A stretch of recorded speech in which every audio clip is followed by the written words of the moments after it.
But on behalf of the Newark Community Street Team, I'd like to welcome you to our Ameri-I-can Life Skills class graduation, and thank you all for coming. My name is Elizabeth Rubman. I'm the facilitator for the Safer Newark Council. The Safer Newark Council coordinates public safety strategy in the city, and we've been working with the Newark Community Street Team since day one. I remember when Mayor Baraka was elected and he announced that he was going to launch this community street team. I saw a lot of faces that remind me of the one I make at my kids when they say something crazy and I want to see where it's going to go. This kind of raised eyebrow, like, how's that going to work out? Because people really couldn't believe that NCST was going to be comprised of members of the community living in the most violent parts of the community, and that sometimes those NCST members would have actually been part of the violence at one point, and that we were going to train them and pay them and have them at the table with law enforcement. This idea was considered really pretty radical. But one person who was on board from the get-go was Public Safety Director Ambrose. And he had long, when he was with the Essex County Prosecutor's Office, long been saying, we cannot stop violence with law enforcement. We need a community-based solution. So he's always been so supportive of the Newark Community Street Team. So now we're at the point where NCST is a thing. We're a public safety entity in the city, and we're really recognized, the NCST is recognized for its powerful work reducing violence in Newark. And I'm proud to say that NCST is now a standalone nonprofit, and very honored to say that I'm on the board.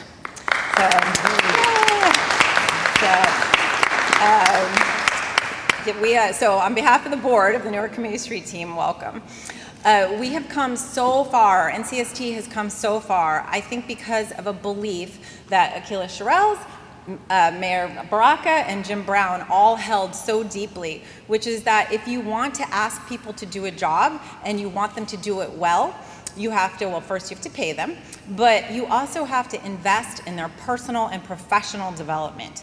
And that is how people can succeed. So this class was really part of, this life skills class was part of that very significant investment in this incredible group of public safety professionals, the Newark Community Street Team. So with that, I would like to call up our NCST's director, Achilles Sherrills, to tell you a little bit more about Newark Community Street Team. Thanks. Thank you, E. And on behalf of the Newark Community Street Team, Mr. Mayor, Honorable Jim Brown, families, friends, the graduates, again, welcome to the Ameri-I-can graduation. I want to say a little bit about the Newark Community Street Team, and just kind of echoing some of the words that E shared, that it's been such an honor to work with such an amazing group of men and women who are from the South and the West Ward, and who have given their heart and their dedicated time and energy to creating safe places in this community. You guys know that some years back, when the mayor was in the city council, he was instrumental in having the city to see and understand violence as a public health issue, and that we understand that one of the reasons why there's been so much violence in the past in both the South and the West Ward and the city of Newark is because there has been a neglect of a strategic investment in people and in infrastructure in these neighborhoods. And the mayor's vision was that he wanted to hire residents from the neighborhood to invest in them as public safety professionals, and then have them to partner with law enforcement in a strategy to reduce violence and crime in the city. In the first 2 years of our operation, we've seen a significant reduction in violence in the city. We've had a double-digit reduction in 2016 in overall violence and crime in the city, which was the first in 50 years, literally. And I credit some of that work with the outreach workers, with the great work that you guys have been doing in the neighborhood, the safe passage that you provide every day during the school year and the summer.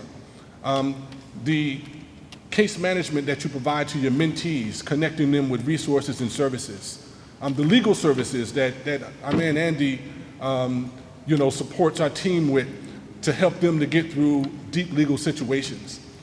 And then also, we recently launched the city's first and the state's first hospital-based intervention program, where we have 3 outreach workers who are now embedded at University Hospital, one of the top trauma centers in the city, providing direct services to victims and survivors of violence and violent crime.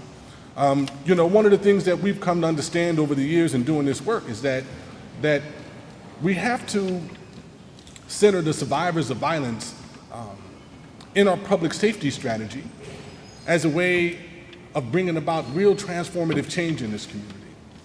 And I'm not just speaking from as a talking head, but this has been my life experience. Mr. Brown was my mentor at 19 years old. Coming out of gangbanging in the street and wanting to do something positive in my life. I was one of the co-founders of Ameri-I-can. So I can attest to the transformation that it caused in my life. I lived on the road for 4 years, introducing Ameri-I-can to communities, to schools, to prisons across the country. Was instrumental in training over 400,000 folks over the past 30 years that Ameri-I-can has been in existence. It's been a powerful tool in helping individuals to build their self-esteem, to make better decisions in their lives, and to make their neighborhoods safer and better. And I'm humbled, that I get an opportunity to be the architect of the mayor's vision in the city of Newark, for the Newark Community Street Team. And now, as we roll it out, Ameri-I-can, this is our first class, but definitely not the last. Of introducing multiple strategies around reducing violence and crime in our city, and but also investing in people in the neighborhood to do that work. Because one of the slogans that we like to say is that you can't have public safety without the public, right?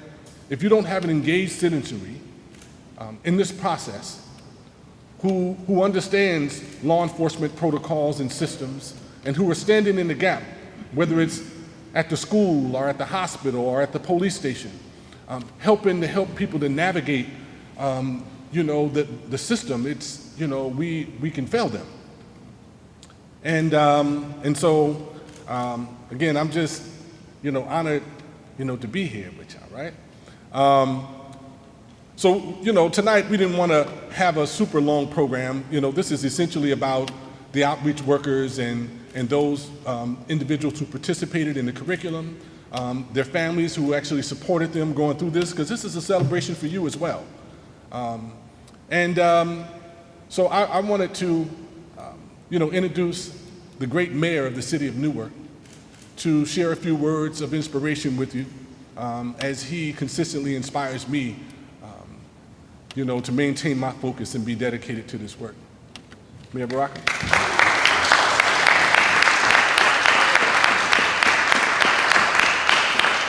Thank you.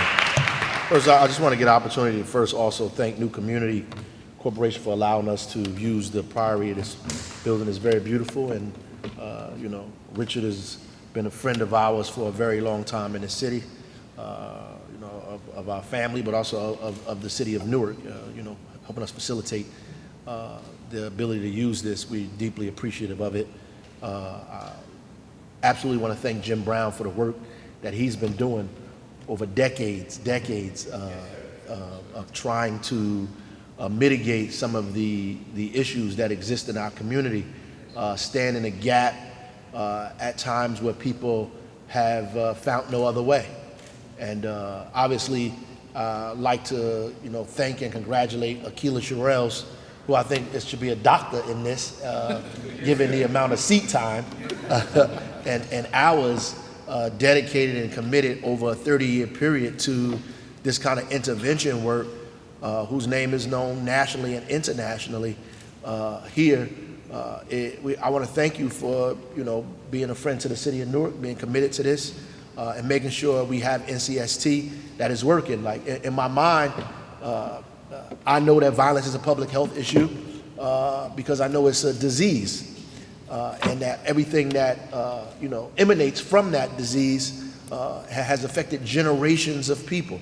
And it takes a holistic kind of process to be able to deal with this disease as public health. The same way we deal with any other public health crises, there is, and I always said, there is specific protocols that are in place when there's a public health crisis in a community that every institution falls in line to begin to deal with or roll out based on what those protocols are, right? So no matter what it is, and because of these public health protocols, some disease has been completely eradicated, not just mitigated, but eradicated, right? So there's diseases like polio and other kinds of things are gone because of a serious public health response to these diseases that grew at epidemic proportions. And we think violence is that, particularly in our community, where hundreds of thousands of us have died over years in this country, decades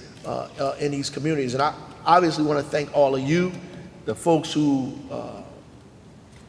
said that they were going to be a part of Newark Community Street Team, who went through the program and the lessons and graduated today as examples, who are pioneers in my mind, to be able to make this thing very real. And I just want to say one last thing before I sit down. We are not where we need to be, right? And it was like, just hypothetically, if I go into Central High School and there's 13% of the kids passing the math examination, the state test. And then we, over a couple of years, moved from 13 to 35, right? So obviously 35% of the kids not passing, 35% of the kids passing is very low, but is a hell of a way further from 13%, right? And then you go from 35% to 50%, right? That means you're moving in the right direction. And you get 50% from 13%, you've come a long way. And there's a lot of emotional and physical work that had to be done to get you from one place to the next. And hopefully people begin to believe in the process and put more resources and more people and more folks and more belief and more commitment in this, so we can get to from 50 to 100%. So I want to thank you for moving us from 13 to 35. And that's basically what I'm saying. So there are people who always point out the negative stuff, but I look at the glass as half full, not half empty. And there's many of us who are so used to the old way, the status quo, the way things have been done, that we actually kind of articulate our way into keeping things the way they are. We fight ourselves so they remain the way they are. We use our positions to justify or give ourselves excuses as to why it should remain the way it is. In fact, we don't believe things that can change, and some people benefit from the fact that it has not and will not change, right? People benefit financially, they benefit in all kinds of ways because there's dysfunction in our neighborhood. When we clear up the dysfunction, some people might not be making a lot of money, at least not on our dysfunction, Jim, right? They won't be making money off our dysfunction. They might make some money off their own dysfunction, but not ours. And, we want to straighten that out. And I appreciate all of you for being a part of this hard and difficult thing. And I know people don't believe in it all the way because some folks just don't think in that paradigm. They don't believe that folks that were once a part of the problem can be part of the solution. And they don't believe that because you live in this community, in this environment, that you have the tools necessary to fix the things that they have not been able to fix for decades. And of course, if they can't fix it, you can't fix it. And I don't believe in that, right? I believe that truly and powerfully that all of us collectively in our right lanes, given the right tools and resources, that we can fix it together. And that's what I believe. So I appreciate all of you, and I appreciate these gentlemen up here for investing in us and investing in this city. We have a lot more to do and a long way to go. Hopefully you are ready to take it to the next level now that you've graduated with the Ameri-I-can philosophy and you have it under your belt and in your heart, that you're able to share and spread that throughout the city, and we can create more people to be involved in the NCST and make this program the best and most successful program around public safety that the city has ever experienced. So thank you.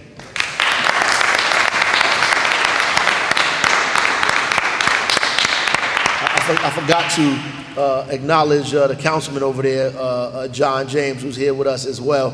You know, come over here. And that's important. You know, the South Ward is important. People think I'm over in the South Ward because I live there, brother, but that's true. No, I live there, but it has been historical with the issues that we have. And, you know, the councilman here has been partnering with us to make sure that this thing is successful in the South Ward. So we appreciate his involvement in it.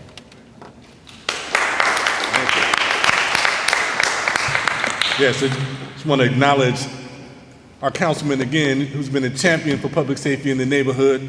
You know, attends our public safety roundtable. When he can't attend, you know, he always has a staff person there. So every other Tuesday of the month, the public safety roundtable that happens at 400 Hawthorne, come get involved. You know, it's facilitated by the residents of the South Ward, members of the Newark Community Street Team.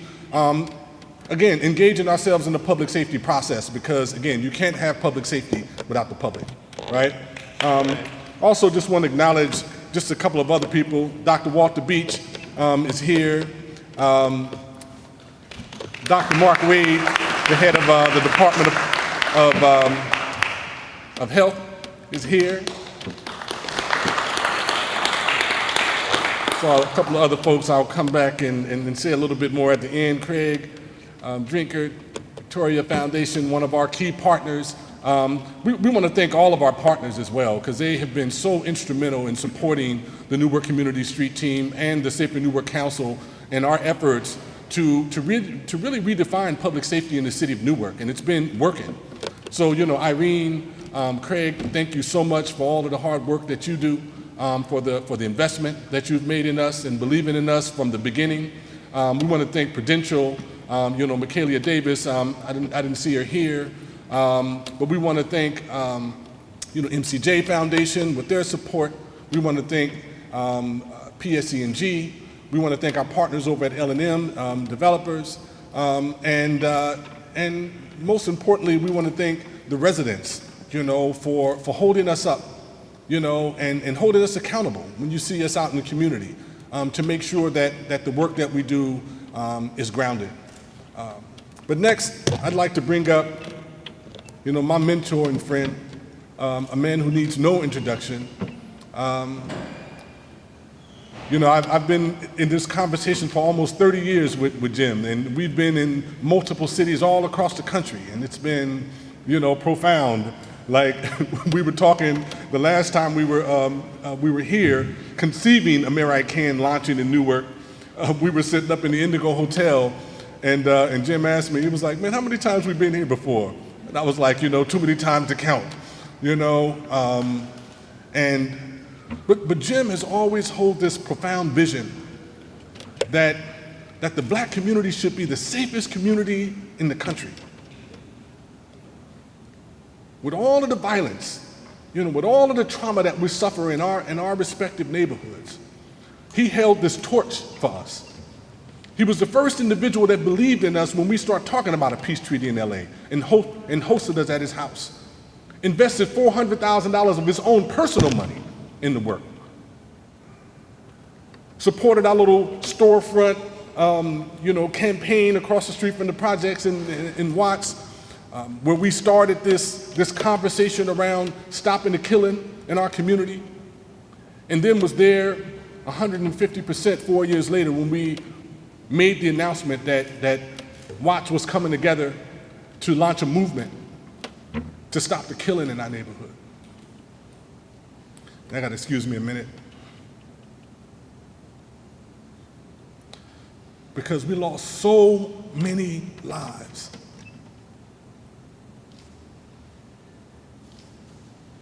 Between 1983 and 2003, there were over 25,000 gang-related deaths in LA. And it didn't include those who permanently maimed or those who incarcerated for the rest of their life behind their participation. And it was very, very few voices, like in the wilderness, that was speaking to us, that we respected, that brought us to the table and showed us something different. And, you know, and Jim has consistently been that. You know, I mean, I can't say enough, so I'm gonna let him say it. Jim Brown.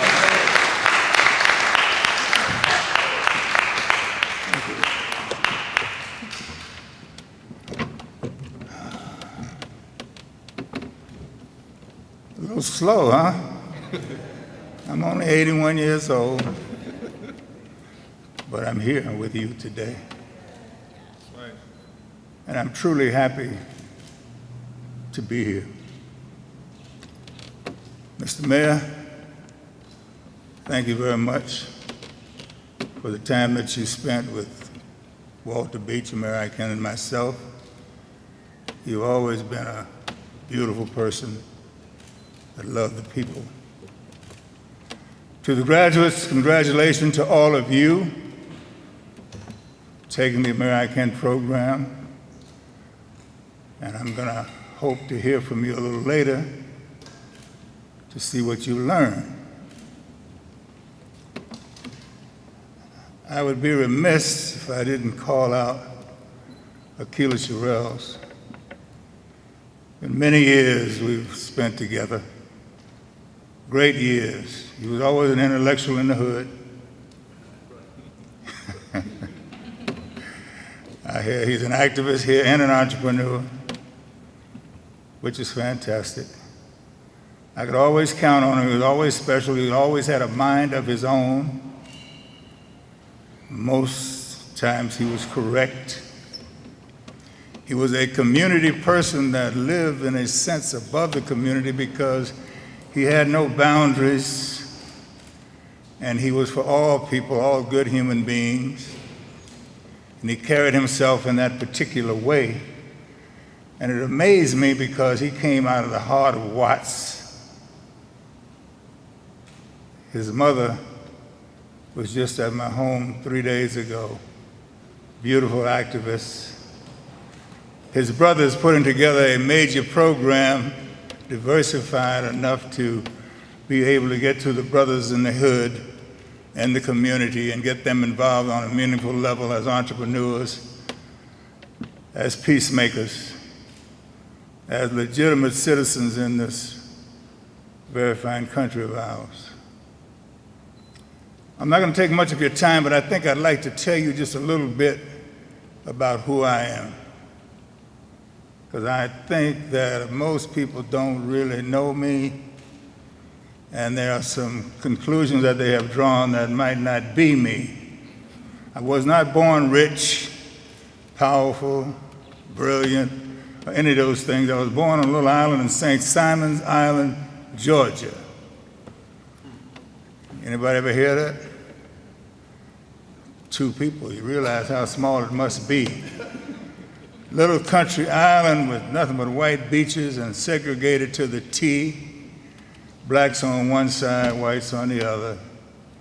So when I came out of the womb, I ran into discrimination, segregation, came out of the womb hating it, despising it, not succumbing to it because I would never be known as a second-class citizen doing first-class work. And my father was not there. He was gone somewhere. My mother was too young. She was 15 years old. My great-grandmother was Mama. Fantastic lady. She brought me up until I was 8 years old. It was my mama, my life, my support, my foundation. Great human being. That little island has some very nice people who adopted kids who did not have a full family, so we had a lot of love. And then when I was about 8 years old, my mother had enough money and a little job as a domestic to have me come to Great Neck, Long Island, one of the richest cities in the country.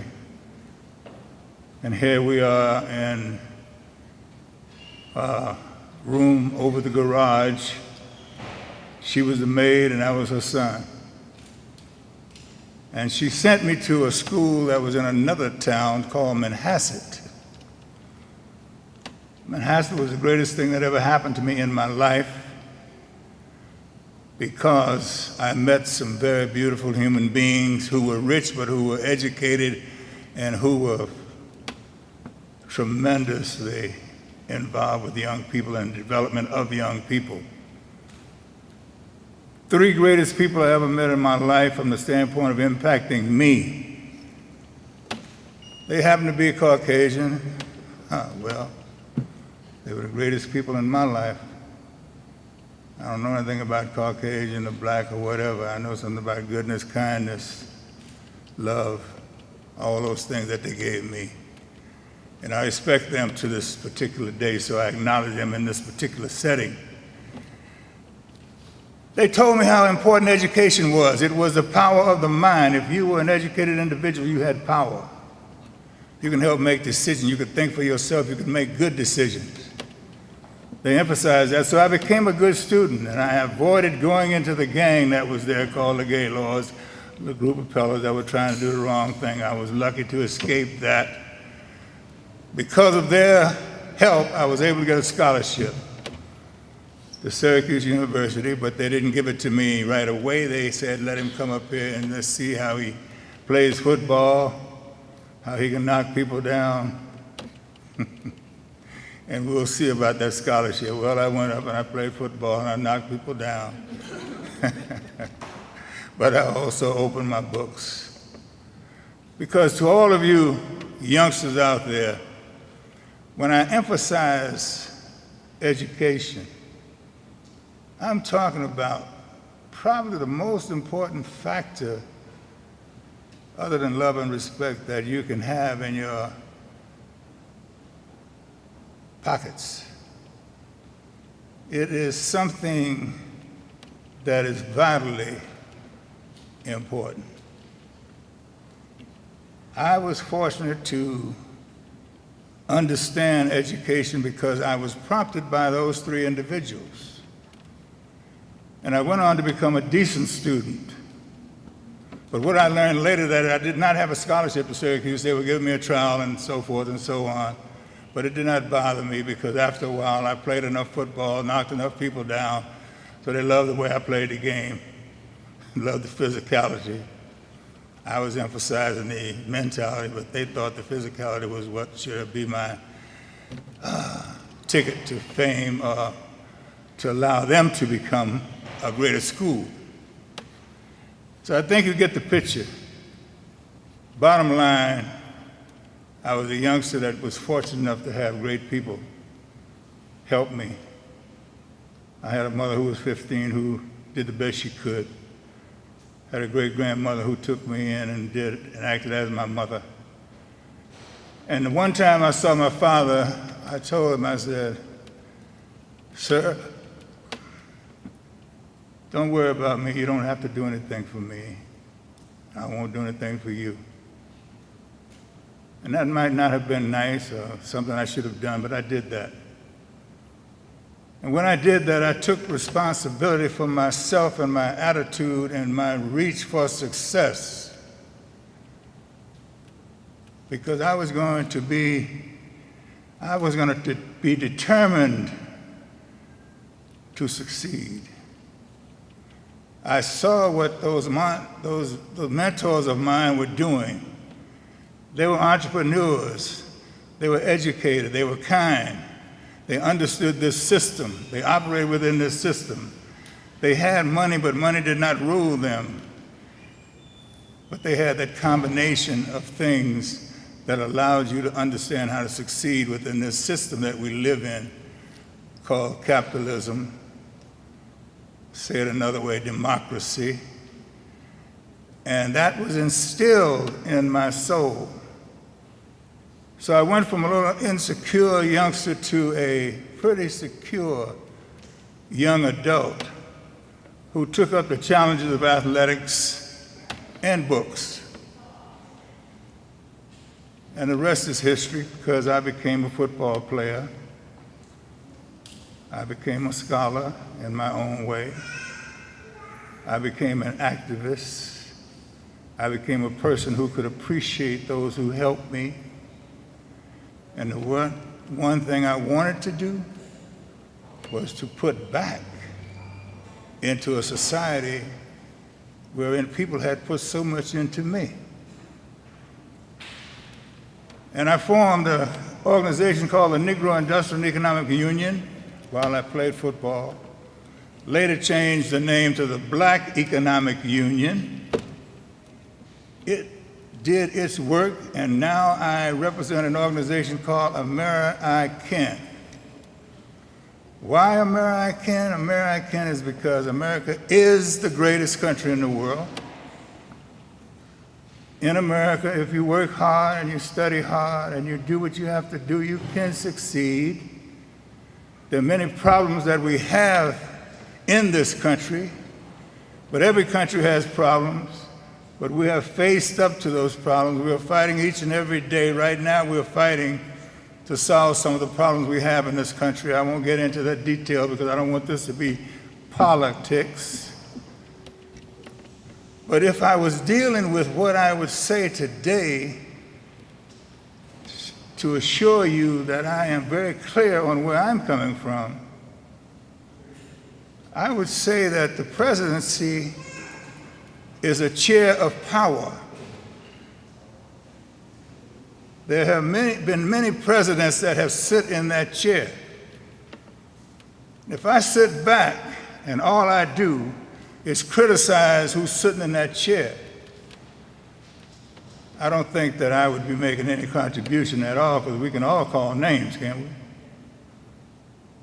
But if I realize that that man in that chair has some good, or he has the power to be good, and if I came up with a coalition of like-minded individuals who wanted to do something about their community and wanted to have a conference with that individual, I think that would be pretty smart. So I said that so that you all would understand that I'm not talking about being delivered. I'm not here today to talk about being delivered. I'm here today to congratulate you all from graduating from a program that is my baby, that is my heart. If you adapt to it the right way, it will help you for the rest of your life. It is not only you that need it, and I think you'll understand that a lot of our officials need it. A lot of our law enforcement officers need it. Most human beings need to brush up on their life skills. They need to brush up on their life skills. Because the bottom line, out of everything that I've told you, that I've had tremendous success as an individual. I have a lovely home, I have babies, I have a wonderful wife. Dr. Beach is my dear friend, Akila Shirels is my dear friend. I get respect in the ghettos, I get respect in the communities. I get respect across the country. So I have no complaints about my individual self, because I'm cool.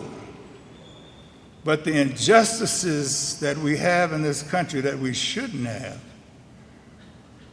I'll work against that the rest of my life. That is so important to me. And I'll give you something that might be controversial. As we sit here, there are a lot of African American people in this room. My biggest desire is to be able to motivate our community to be the safest community in the world. For us to kill each other, for our young people to kill each other, it's atrocious. It doesn't take money to be kind. It doesn't take money to have a heart. It doesn't take money to educate yourself. So money is not the problem. We have to develop in this country a change of heart, the respect that we must have for each other. When I came in here today, Mr. Shirels and Dr. Beach were my friends. That's a lifetime thing. Akila's doing a fantastic job because he met a great mayor, and that mayor saw his potential.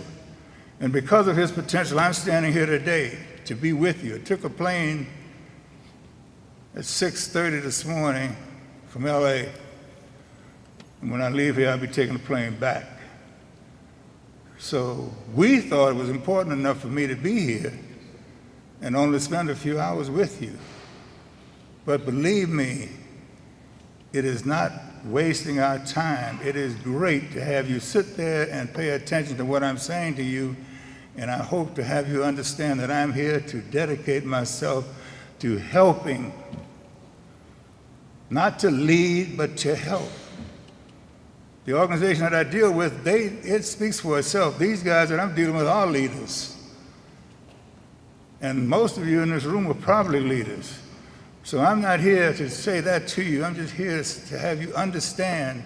When you hear someone call my name, you'll understand from what I'm saying to you today that I came up as a young individual who was had a beneficiary of having some great human beings take my life into their hands. In my closing, I would once more like to concentrate on the graduates, and I'd like you to hold your hands up so I can see who you are. You mind? Thank you. Big hand. Big hand.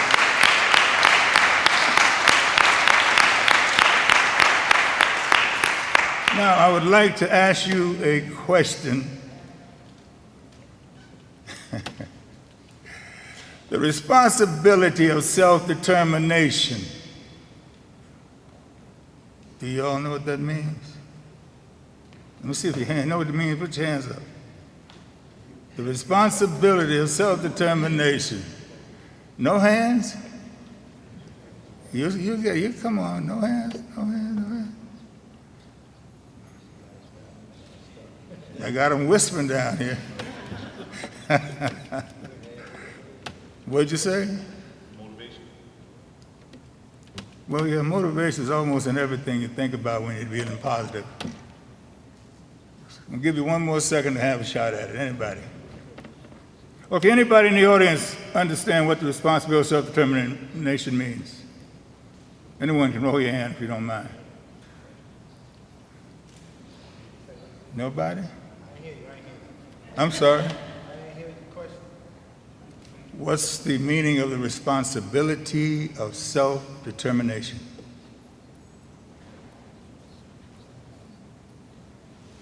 Self-motivation, right? He said motivation, and motivation came up twice, and I would never denigrate motivation because we have to be motivated. We have to respect the fact that we have to be motivated. We have to motivate people. Motivate our children. Motivation is a very strong word. We live it, we deal with it in politics, we deal with it in sports, we deal with it in our human life. So motivation definitely is one of the top things that we teach. But the responsibility of self-determination is key. Key. I am responsible for me. It ain't about what they did down there, who didn't do this over there, well, my mama didn't supply me, the so-and-so man didn't pass my grade. No. The responsibility is on you. Now, is that correct, class? Yes. Now, you learned that, right? That you can't blame your mother, you can't blame your father, you can't blame the white man, you can't blame anybody. Thank you. That's a minor point, but it's a major point. Because it surprised me that they were a little ashamed, afraid to speak right on up, but once they started getting used to me, they did get around to where I wanted them to be, which is, if you get anything out of the Ameri-I-Can program, the responsibility that you take for your actions is one of the main things that we teach.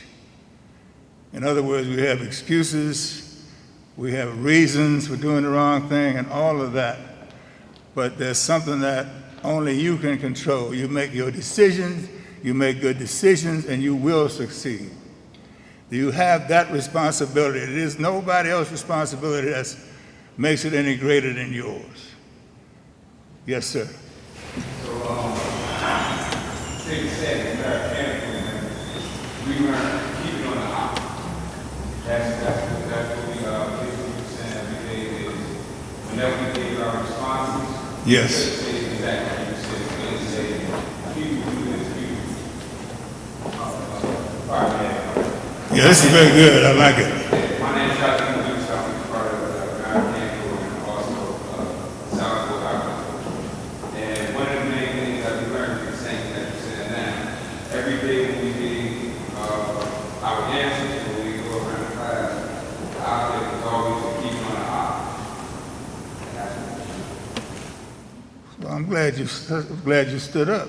You can sit down now. Yeah, that was a good job, and in fact, fantastic job. Speak in the first person I. It ain't about we and they and no, none of that mess. I. And when you speak for yourself, sometimes you don't speak as much. Because when you start saying I, it gets very personal and very revealing. Okay? So thank you for standing up and showing that you were in class listening and learning, and you're not afraid to stand up and express that because you just brought it all together. Thank you. Give him a big hand, everybody.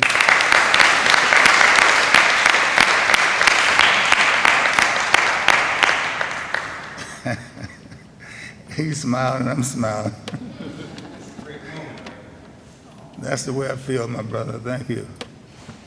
Thank you for standing up. Once again, in my closing, I said that about 5 minutes ago, didn't I? It is a privilege for me to be here with you. And whenever you say hello to me, I pick up on it when it's really something that is special. And when sometimes someone asks me to take a picture with them, it's a small thing, but very seldom do I ever refuse. Because in most cases, there's something good about why they want it. And if they're noticing anything good about me, I'm happy. Because when I said I was 81, I didn't say that to be funny. I didn't say that to cry the blues, because I'll get after it when I have to. But when you get old, there's a thing that you start arriving at, something that becomes highly important to you because it's very simple. And I'm going to give it to you. In my life, I have pledged to each and every day try to be a better person as an individual. Try to be a better person. The second part of that is to try to help those who need help. For me to try to be a better person, and me to try to help those who need help. That way, I don't have to deal with the politics. I don't have to debate anybody. I don't have to try to push my opinion. I show up like I'm here today, and honestly, those two things I said to you, I'll live by it and live with it. Because in its simplest terms, if each and every one of us apply what I just said, this world would be a much greater world. Because sometimes we all talk about what other people should do. And we call each other names, and we have Republican, and we have Democrats, we have black, we have white, we have gender situations. But under God, we're all his children.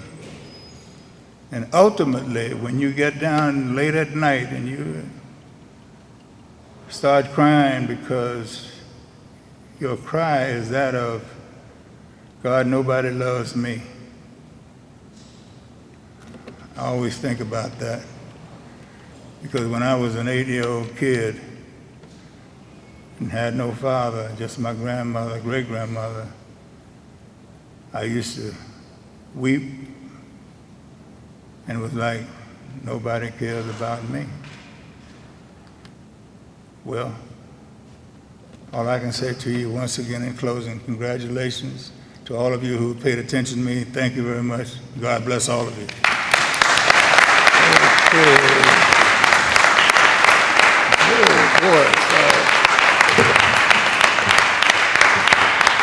Thank you.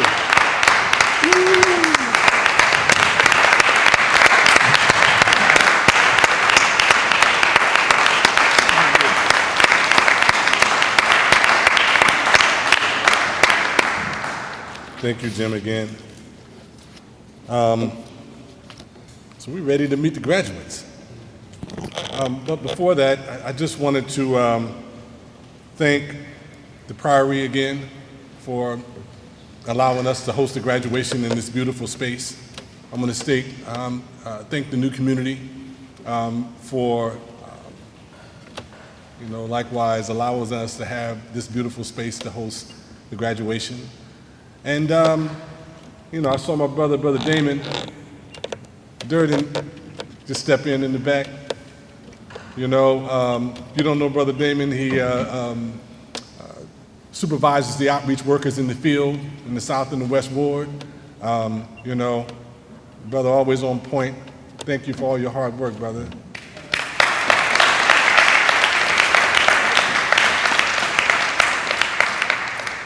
And I see Reverend Roundtree. Yes. Craig Drinker's better half, Khadijah Drinker. And I would be remiss and I would get ran up out of the city if I didn't acknowledge my sister, Keisha Uri, who needs no introduction.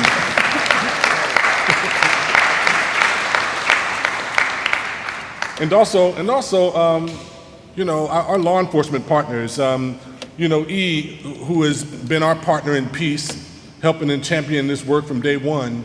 Thank you, E, again 1,000 times, for all of the great work that you do.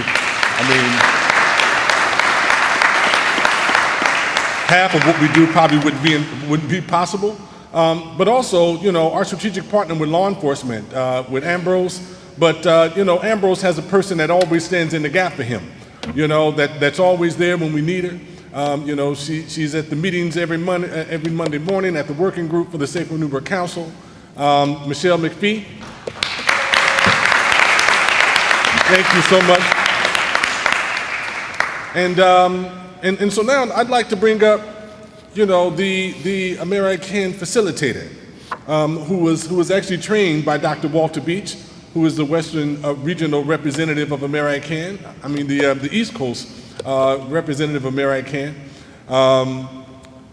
Nathaniel Burkhart has been, we get to put him on the spot and everything. Nate,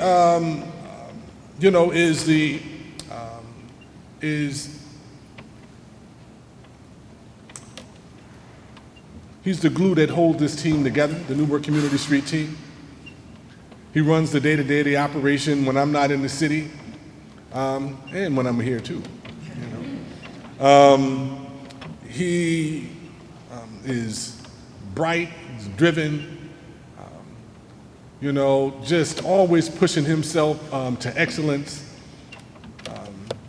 When we started thinking about who we needed to facilitate this class, it was unanimous that we chose him as a facilitator. And,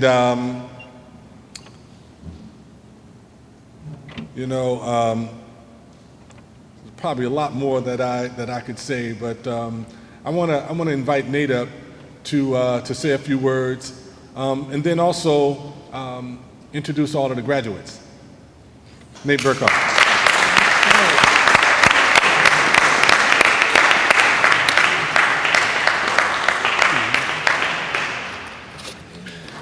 Hey, everybody. I just, in addition to all the people that Akila just thanked, I also wanted to not forget about all the outreach workers who I feel like they're the glue that allow me to hold things together, because they show up every day, they're ready to work, they give it 110%, and they care about what they do because it affects them directly. You know, a wise man once told me, he said, Nate, we work harder for this than anybody else because we are the demographic that we represent. So, you know, that means a lot to me. And also, Mr. Byron Kelly, our high-risk interventionist.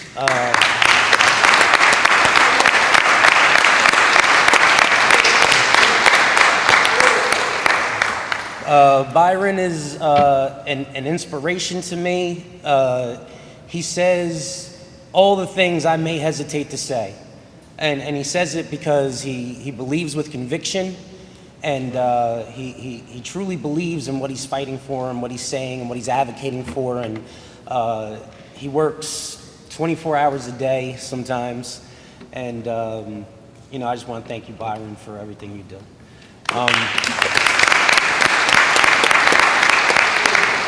And then just in reference to Ameri-I-Can,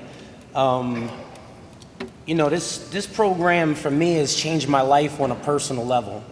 I remember, you know, knowing to, you know, work in the community and improve the quality of life for residents in communities where it's impacted the most, specifically the South Ward, which is where, you know, I was living when I started with NCST, and the West Ward as well. But anywhere has always been, you know, I knew that was going to be my life's work. I knew that was going to be my calling and my mission. But when Akila introduced me to Ameri-I-Can and Dr. Beach, I knew it was something special there. I said, well, Dr. Beach, how are we going to do this training? And he said, well, you just come over my place and, you know, we'll do the training. I said, well, where do you live? He said, I live in Pennsylvania. I said, well, Dr. Beach, how am I going to get there? He said, just come over, spend the night, man. He didn't know me from a can of paint. But he knew the power of this curriculum. He knew the power of what these life skills would mean to us. And if it wasn't for him, I wouldn't be able to do what I'm doing now. And then also, I remember when NCST first started, and you know, we did our very first press conference. We had no clue how it was going to go, what we were going to do. We just knew we were taking our lead from Akila and we were going to make it happen. And at that press conference was the mayor and Mr. Brown. So I want to thank them for being supporters from day one.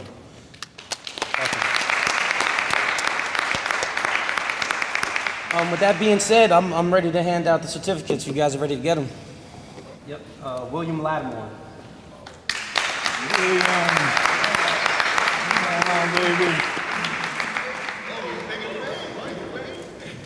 Is it money?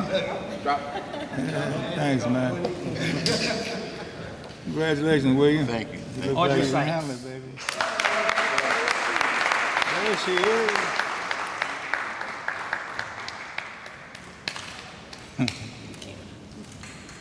Thank you. Shane Love.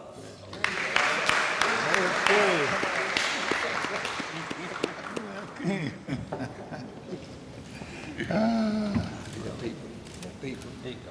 Thanks, Big Ben. Congratulations. Shadi Dukes. Thanks, man. There he is.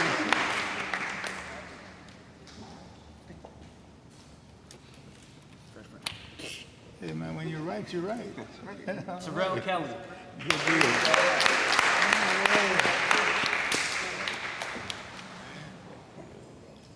And y'all can start a football team, man.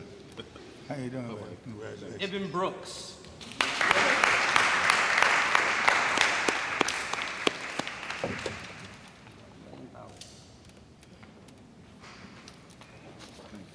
Thank you, big guy.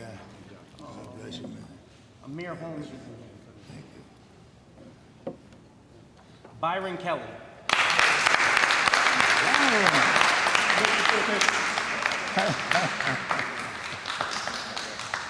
Byron, how you doing, baby? Good to see you, man. Keith Mears.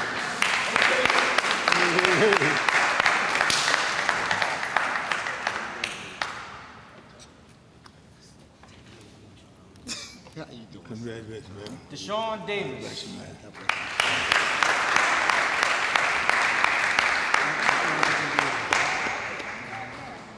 He couldn't be here, I'm sorry.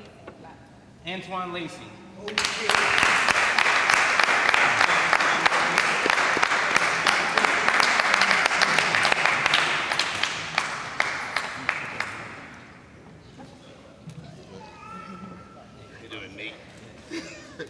Congratulations, man. Thank you, man. Thank you. Appreciate it. All right.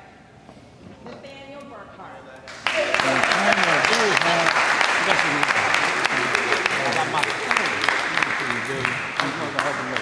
Thank you, man. That's good.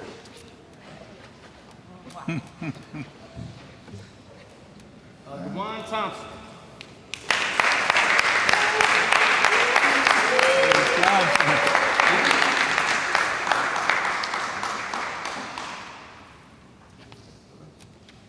Congratulations, man. Thank you. Well, there's a few folks aren't here, but we'll read out their names. Amir Holmes, Deshaun Davis, and Pamela Barton.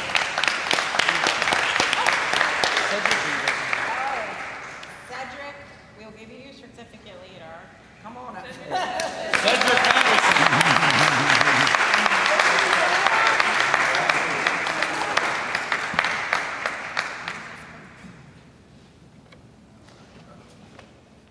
Killer, can I say one thing? Thank you.